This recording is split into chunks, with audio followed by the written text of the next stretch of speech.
വചനം ദൈവത്തിൻ വചനം നന്മകൾ ചെയ്യാനറിയൂ വചനം. വചനമറിഞ്ഞാൽ ആത്മാവുണരും ഹൃത്തിൽ.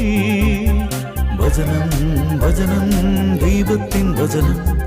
വചനം വചനം ദൈവത്തിൻ വചനം.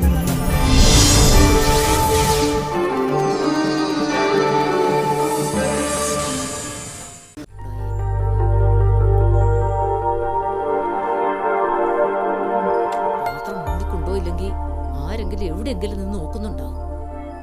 എങ്ങനെയാ കൊണ്ടുപോയേ, എന്താ കൊണ്ടുപോയേ? നാശം. ഇത്രയും വലിയ കുരിശായി മാറുന്ന സ്വപ്നത്തിൽ പോലും വിചാരിച്ചില്ല. ഇന്നോ നാളെയൊന്നും പറഞ്ഞിരിക്കുക എന്ന് പറഞ്ഞിട്ട് എന്താ കാര്യം? ഒന്ന് തീർന്നു കിട്ടണ്ടേ? ഓ, അതിനി എന്നാണാവോ എന്റെ ദൈവമേ. ഈ നശിച്ച ചുമ കാരണം മനുഷ്യന് ഭ്രാന്ത് പിടിക്കുക.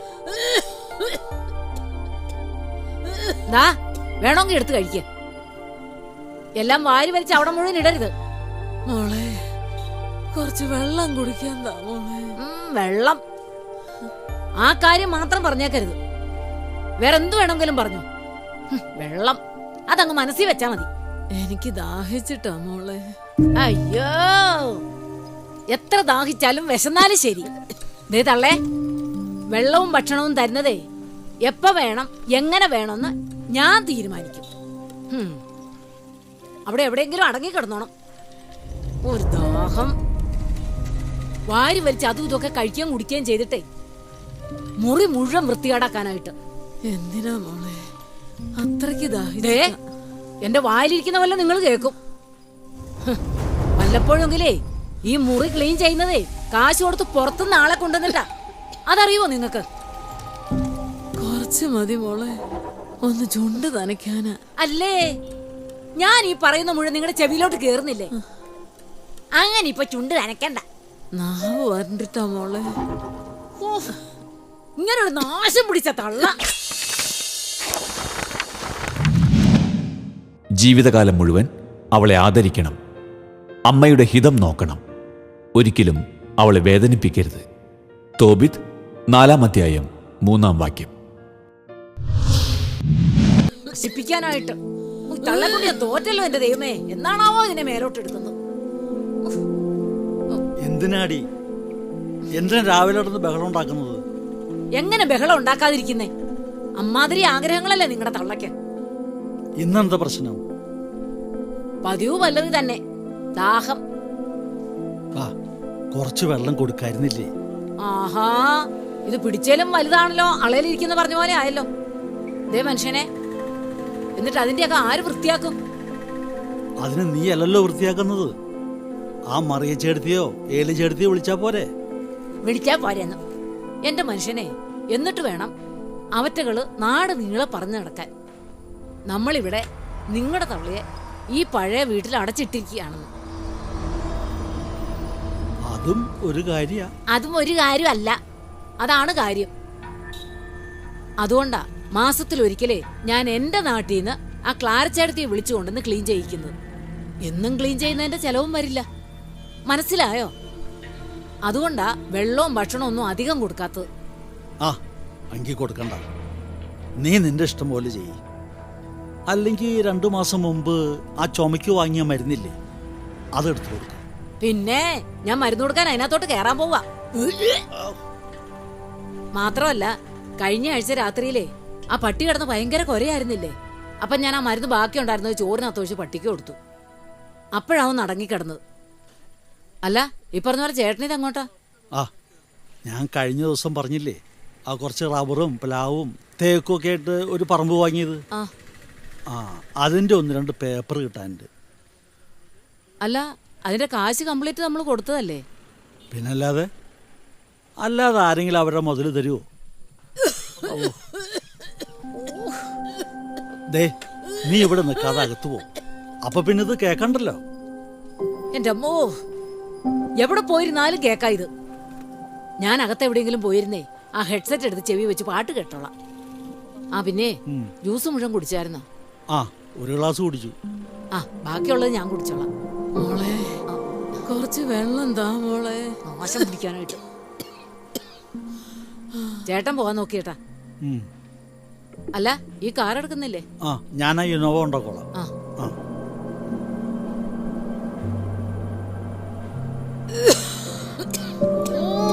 ഈ തല കൊണ്ട് മടുത്തു പോകുന്നു.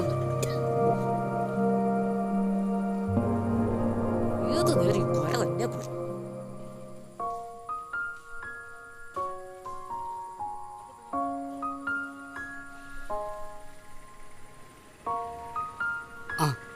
പുള്ളി വരുന്നുണ്ട്.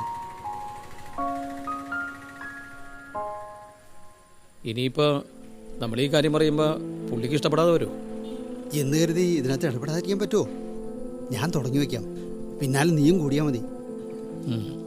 ജോസഫേട്ട എത്രയൊക്കെ ദേഷ്യപ്പെട്ടാലും നമ്മൾ സംയമനം പാലിക്കണം അല്ലേ? ആ അത് തന്നെ. വാ. ഗുഡ് മോർണിംഗ് ജോസഫേട്ട. Good morning. എന്തൊക്കെയുണ്ട്? ആ ഓ നല്ല വിശേഷം. ചേട്ടൻ പള്ളിയിലൊന്നായിരിക്കും അല്ലേ?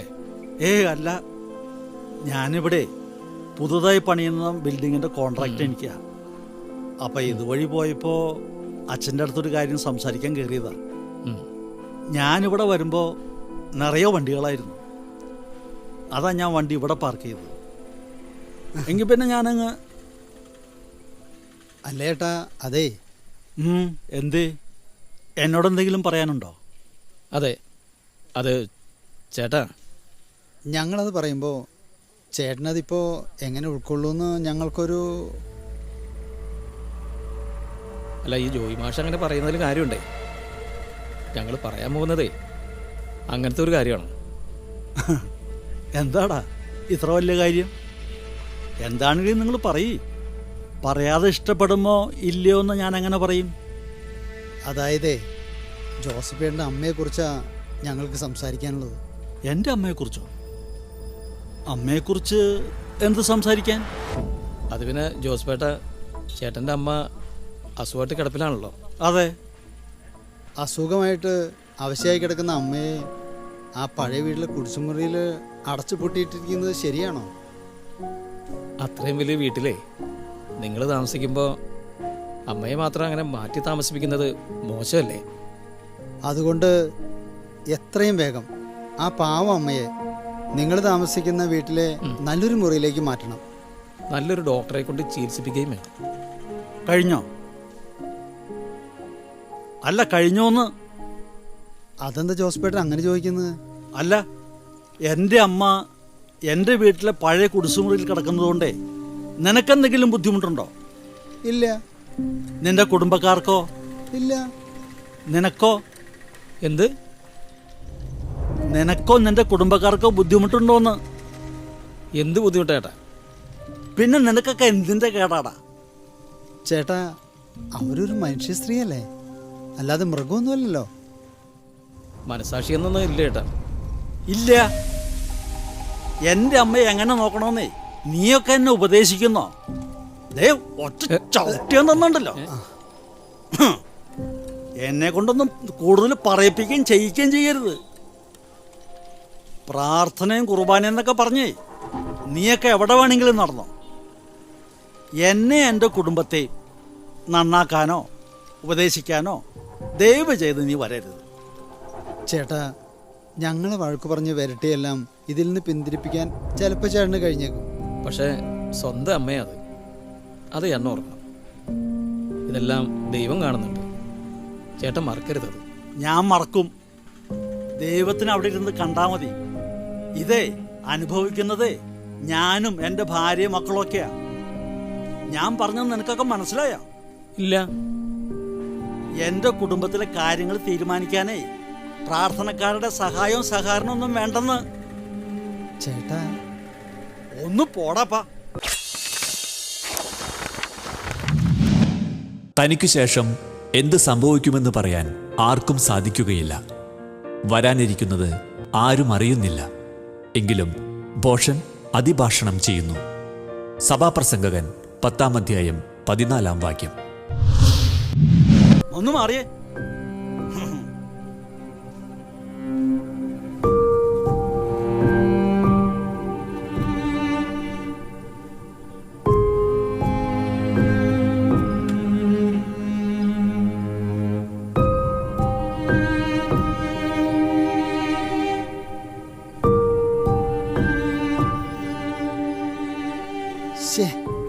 കണക്കേടായി.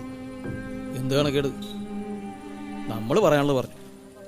ശരിയും തെറ്റും മനസ്സിലാക്കി തിരുത്തേണ്ടത് അയാളാ. ഇങ്ങനെയൊരു ക്രൂരത പ്രവർത്തിക്കുന്ന അയാളും ഫാമിലിയും ഇത് തിരുത്തുന്നത് വരെ നമ്മൾ പിന്മാറരുത്.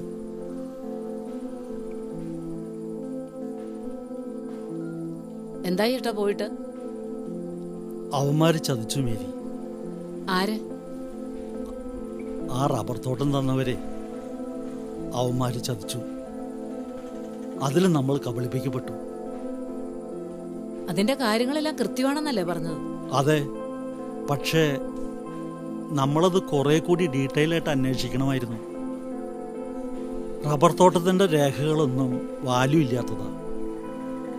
നമ്മൾ കൊടുത്ത കാശ് പോയി. അതെങ്ങനെയാ?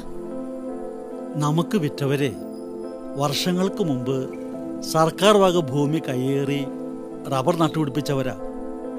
അത് സർക്കാർ തിരിച്ചു പിടിക്കുമെന്ന് ഉറപ്പായപ്പോഴാ അവന്മാരത് എനിക്ക് വിറ്റത്. അല്ല, അതവരോടൊന്നും ചോദിക്കാൻ പാടില്ലേ? എന്തു പറഞ്ഞു ചോദിക്കാൻ? ഗുണ്ടായിസോ കൊലപാതകവും ഒക്കെ ആയിട്ട് നടക്കുന്ന ഇവന്മാരോട് എതിർക്കാൻ നമുക്ക് കഴിയില്ല.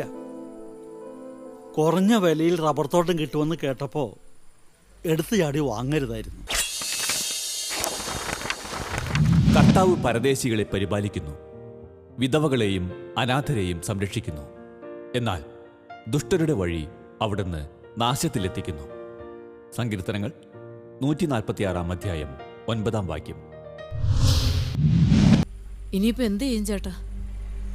ഏതായാലും ഞാൻ ആ അഡ്വക്കേറ്റ് ജേക്കബിനെ കൊണ്ടൊന്ന് സംസാരിക്കട്ടെ. ആ.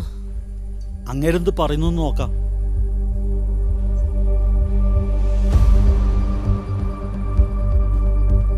ഓ നാശം, ഔട്ട് ഓഫ് റേഞ്ചാ. ഞാനങ്ങ് നേരിട്ട് ഓഫീസിലേക്ക് ചെല്ലാം. ആ സാബുവിനെ കൂടെ ഒന്ന് കൂട്ടിന് വിളിച്ചോണ്ട് പോയേട്ടാ. ഓ, ഞാൻ അവനെ വിളിച്ച് അവൻ വന്ന് എപ്പോഴാ? ദേ, നീ അവനെ വിളിച്ചിട്ടേ വക്കീൽ ഓഫീസിലേക്ക് വരാൻ പറഞ്ഞാൽ മതി. തിരികെ പോരുമ്പോ അവനെ ഓടിക്കട്ടെ. ഓ ഓ എന്റെ മേരി, എന്തൊക്കെ വന്നാലേ നീ ആ ഡോക്ടറെ കണ്ട് വല്ല മരുന്നും മേടിച്ചു കൊടുക്കും. മനുഷ്യന്റെ തലയ്ക്ക് ഭ്രാന്ത് പിടിച്ച് നിൽക്കുമ്പോഴാ ഈ ഒരു കൊര.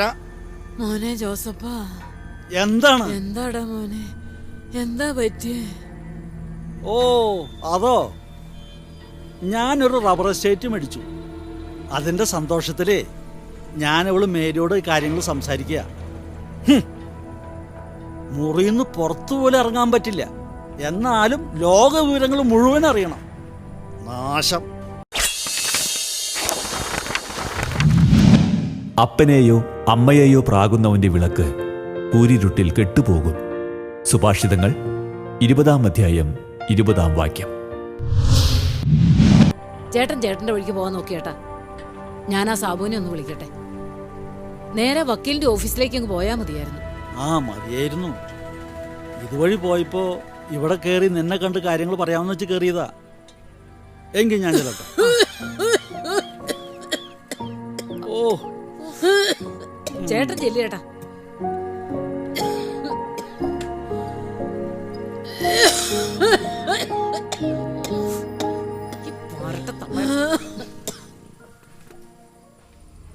ഹലോ, അതെ, ആരാ? എപ്പോ? എന്നിട്ട് ചേട്ടൻ എവിടെയാ? ആ ശരി. ആ ചേട്ടാ, ചേട്ടന് വല്ലതും പറ്റിയോ? ആ ആ ശരി. ആ സാബു, എന്ത് ചേച്ചി, എന്തു പറ്റി? എന്തിനാ കരയുന്നത്? സാറിനെ വിളിച്ചിട്ട് കിട്ടുന്നുമില്ല. വക്കീലിന്റെ ഓഫീസിൽ ചെന്നപ്പോ അവിടെ സാറും ഇല്ല, വക്കീലും ഇല്ല. എന്റെ ദൈവമേ, ഞാൻ ഇനി എന്ത് ചെയ്യും? എന്തു പറ്റി ചേച്ചി? ചേട്ടൻ ഓടിച്ചിരുന്ന വണ്ടി ആരെയോ മുട്ടി. ചേട്ടൻ ഇപ്പൊ പോലീസ് സ്റ്റേഷനില. ആ ജോയും തോമസും ഒക്കെ കൂടെ ഉണ്ട്. ചേച്ചിക്ക് അറിയാതിരി, ഞാൻ ഉടനെ ചെല്ലാം. പോലീസ് സ്റ്റേഷനിൽ ചെന്നിട്ടേ വിശദ വിവരം ഇങ്ങോട്ട് വിളിച്ചു പറയാം. ടൗൺ സ്റ്റേഷനല്ലേ? അതെ. ആ ശരി.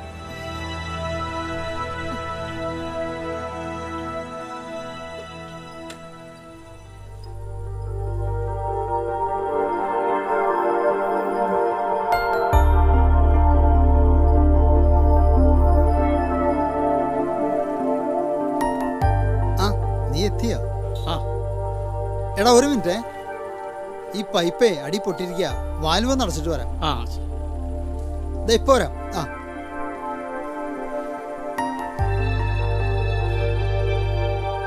ഹലോ,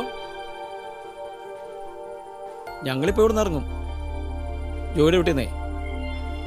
ആ അതത് മതി. ഏയ് ഇല്ലില്ലില്ല, ആശുപത്രിയിൽ ഇന്നലെ വൈകിട്ട് പോയതാ. ആളിപ്പോൾ ഉഷാറായി. ആ ശരി. ആ ആരടാ? ആ ജോബിയാണേ, ആ സ്റ്റീഫൻ ചേട്ടൻ്റെ മോൻ. അല്ല, അവനാ ദാസറേൻ്റെ കാര്യം ചോദിച്ചതാ. ഓ, അതാ ചേട്ടൻ ഭാഗ്യം കൊണ്ട് രക്ഷപ്പെട്ടതാ. അല്ലെങ്കിൽ ആ വണ്ടിയുടെ അവസ്ഥ കണ്ട ആ ചേട്ടൻ ജീവനോടെ ഉണ്ടെന്ന് പറയോ? ആ അതെ അതെ. ആ പിന്നെ വേറൊരു കാര്യം. എന്താ? അല്ല, നമ്മൾ കുറേ ബുദ്ധിമുട്ടിയെങ്കിലേ, വഴക്ക് കേൾക്കൊക്കെ ചെയ്തെങ്കിലേ അതിനൊരു ഫലം ഉണ്ടായി. അതെന്താ? ആ ജോസഫേൻ്റെ കാര്യമാണ് ഞാനീ പറയണത്. പറഞ്ഞ പോലെ അവർ ധ്യാനം കഴിഞ്ഞ് മിനിഞ്ഞാന്ന് വന്നില്ലേ? ധ്യാനം കഴിഞ്ഞു വന്നെന്ന് മാത്രമല്ല, ഇന്നലെ വൈകിട്ട് അവർ കുടുംബസമേതം വേളാങ്കണിക്ക് പോവുകയും ചെയ്തു. ഓ, രണ്ടുപേർക്കും, ജോസഫേണ്ണും മേരി ചേച്ചിക്കും നല്ല മാനസാന്തരമുണ്ട്. ആ ചേച്ചിക്കാ ഭയങ്കര മാറ്റം. ഏറ്റവും വലിയ അത്ഭുതേ, ധ്യാനം തുടങ്ങി 2-ാം ദിവസം അവരുടെ അമ്മയെ ധ്യാന കേന്ദ്രത്തിൽ എത്തിക്കാനുള്ള സ്പെഷ്യൽ പെർമിഷൻ പ്രത്യേകം ചോദിച്ച് അമ്മയെ കൂടി ധ്യാനത്തിന് കൊണ്ടുവന്നു. ഓ, അത് ഞാൻ അറിഞ്ഞു. സ്ഥലം തട്ടിപ്പും ആ ജോസ്പേൺ ഓടിച്ച വണ്ടി തട്ടി ആൾ മരിച്ചതെല്ലാം കൂടി ആ ചേട്ടനാകെ തകർന്നു പോയിരിക്കുക. കൃത്യസമയത്ത് തന്നെ ദൈവത്തിലേക്ക് തിരിയാൻ തോന്നിയത് ഭാഗ്യ. മറ്റാരിലും രക്ഷയില്ല. ആകാശത്തിന് കീഴെ മനുഷ്യരുടെ ഇടയിൽ നമുക്ക് രക്ഷയ്ക്കായി മറ്റൊരു നാമവും നൽകപ്പെട്ടിട്ടില്ല. അപ്പസ്തോല പ്രവർത്തനങ്ങൾ 4-ാം അധ്യായം 12-ാം വാക്യം. ധ്യാനകേന്ദ്രത്തിൽ വെച്ച് ഞാൻ രണ്ടുപേരും കണ്ടിരുന്നു. നമ്മളോട് ഒരുപാട് നന്ദിയുണ്ടെന്നൊക്കെ പറഞ്ഞിരുന്നു. ആക്സിഡൻറ്റിന് ശേഷം നമ്മൾ സ്റ്റേഷനിൽ ചെന്നതിനും പ്രത്യേകിച്ച് ഈ കേസുമായിട്ട് ബന്ധപ്പെട്ട് ചെയ്തു കൊടുത്ത എല്ലാ കാര്യങ്ങൾക്കും. ധ്യാനം കഴിഞ്ഞപ്പോൾ എന്നെ വിളിച്ചിരുന്നു. ധ്യാനം കൂടാൻ പറഞ്ഞപ്പോഴും അമ്മയുടെ കാര്യം പറഞ്ഞതിനുമെല്ലാം, നമ്മളെ ചീത്ത പറഞ്ഞതിനെല്ലാം ക്ഷമ പറഞ്ഞു. എന്തായാലും ആ കുടുംബം രക്ഷപ്പെട്ടല്ലോ. ആ ജോസഫേൻ്റെ അമ്മയുടെ സന്തോഷം ഭയങ്കരമായിരിക്കും. ജോസഫേൻ്റെ വണ്ടി തട്ടി മരിച്ചയാളുടെ കുടുംബത്തിന് ജോസഫേട്ടൻ സാമ്പത്തിക സഹായം ചെയ്തു എന്ന് മാത്രമല്ല, പുള്ളിയുടെ മകനെ ജോസഫേൻ്റെ കൺസ്ട്രക്ഷൻ കമ്പനിയിൽ കൂടെ കൂട്ടുകയും ചെയ്തു. ഇതാ ജോസഫേട്ടനല്ലേ? ഒരു മിനിറ്റടാ. ആ ഹലോ ജോസഫേട്ടാ, എൻ്റെ ചേട്ടാ നിങ്ങൾക്ക് 100 ആയുസാ. ഞാനും ഇവരും കൂടി ഇപ്പം ചേട്ടൻ്റെ കാര്യം പറഞ്ഞതേ ഉള്ളൂ. ഇപ്പം വേളാങ്കണ്ണിയിലല്ലേ? ആ പറയേട്ടാ, എന്താ വിളിച്ചത്?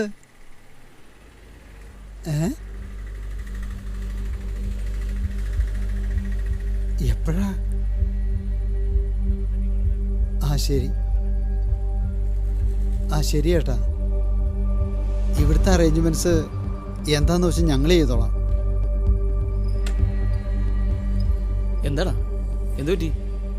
അതായത് ആ ജോസ്ബേൻ്റെ അമ്മ വേളാങ്കണ്ണിയിൽ വെച്ച് മരിച്ചു എന്ന്. ജോസ്ബേൻ്റെ ഡ്രൈവർ സാബു ഇപ്പം വിളിക്കുമെന്ന്. പുള്ളിയോട് കൂടി വീട്ടിലെത്തി ഇവിടുത്തെ അറേഞ്ച്മെൻറ്റ്സ് ഒക്കെ ചെയ്യണമെന്ന് പറയാനാണ് വിളിച്ചത്. പിന്നെന്താ, നമുക്ക് ഇപ്പം തന്നെ ജോസഫിൻ്റെ വീട്ടിലേക്ക് പോകാം. ആ ചേട്ടനല്ലേ വരുന്നത്? ആ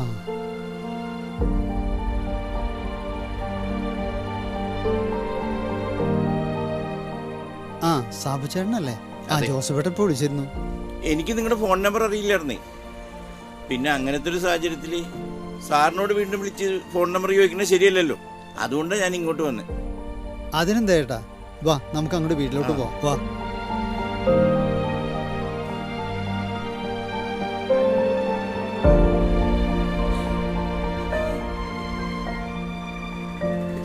ചേച്ചി കരയണ്ട. ആ അമ്മച്ചി വളരെ സന്തോഷത്തോടു കൂടിയാണ് പോയത്. ധ്യാനകേന്ദ്രത്തിൽ നിന്ന് വന്നതിന് ശേഷം എൻ്റെ അമ്മയെ ഞാൻ ഇന്ന് വരെ ഇത്ര സന്തോഷത്തോടെ കണ്ടിട്ടില്ല. ആ ചേർത്തിയോട് കാണിച്ച അവഗണനയെ കുറിച്ച് ഓർത്തത്. നിങ്ങളിനി ഒരിക്കലും മനസ്സ് വിഷമിപ്പിക്കണ്ട. മരണസമയത്ത് പോലും നിങ്ങൾക്ക് വേണ്ടി ഉള്ളൊരുക്കി പ്രാർത്ഥിച്ചിട്ടായിരിക്കും ആ ചേർത്തി പോയിട്ടുണ്ടാവുക.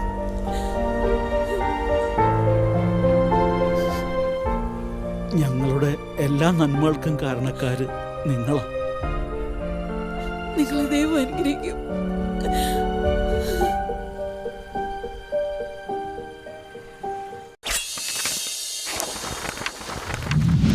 കർത്താവിനെ ഭയപ്പെടുകയും അവിടുത്തെ വഴികളിൽ നടക്കുകയും ചെയ്യുന്നവൻ ഭാഗ്യവാൻ. നിന്റെ അധ്വാന ഫലം നീ അനുഭവിക്കും. നീ സന്തുഷ്ടനായിരിക്കും. നിനക്ക് നന്മ വരും. സങ്കീർത്തനങ്ങൾ 128 അധ്യായം 1-2 വാക്യങ്ങൾ. നിങ്ങളുടെ വിലയേറിയ അഭിപ്രായങ്ങളും നിർദ്ദേശങ്ങളും ഞങ്ങളെ അറിയിക്കുക. ദി പ്രൊഡ്യൂസർ, വചനം പറയുന്നത്, divine vision, divine retreat centre, Muringoor PO, Chalakudy 680309. Phone 8891952600. Email വചനം പറയുന്നത് @gmail.com.